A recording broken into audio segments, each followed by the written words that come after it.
the reality is with these situations, it's as bleak as it looks now. We don't expect Aston Villa to go to the wall, obviously, but I think there's some really, really tough times ahead. And I don't see an easy resolution to this, other than maybe a change of ownership. But I know there have been reports, again this morning, of groups that are interested in particular buyers, but I'm told that absolutely nothing is imminent on that front. So I assume things will carry along as they are now. Clearly, what's happened in China, what you alluded to there, in terms of the government sort of cracking down on the amount of capital that's going out of the country, is an issue. I don't know, and this is really difficult to establish, how much of an issue that is, and whether there are other things going on here as well.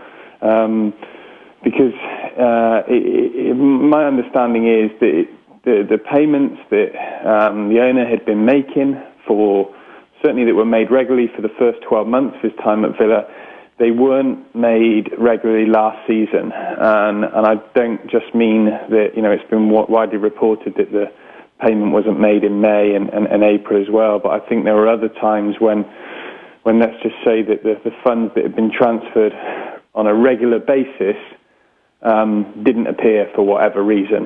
Now, that could be down to what we spoke about in terms of what's happening in China, but I don't know whether it's down to something else as well, whether there are other problems. But I just don't see how Villa are going to get out of this situation, with any ease, because selling players, and there's probably really only one player who Jack Grealish, who they're going to get a significant sum of money for. That's only going to provide a temporary solution, because the feeling is that there's a black hole of something like £70 million.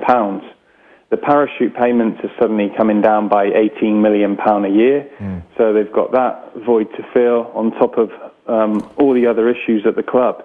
And do they just overspend on wages and salaries? Yeah, ridiculously so. Right. Ridiculously so, Joe. I mean, £88 million, that was sort of unprecedented at Championship level. To spend £88 million on players in the first season in the Championship, 2016-17, was just crazy. Right. And the appointment of Di Matteo was flawed as well.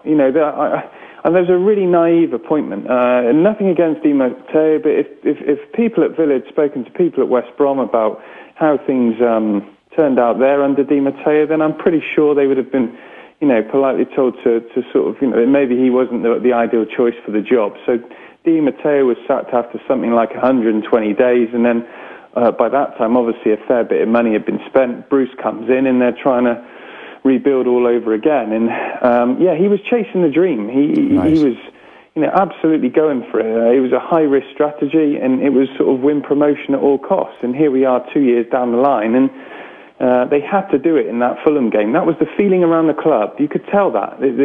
Villa had to win promotion that day, and if they didn't, people knew what was around the corner. Right. And I don't think what's happened the last few days is a big surprise to many people in the football industry, who for a long while had been saying, watch Aston Villa. If they don't go up, there are going to be big financial problems there. Right, okay.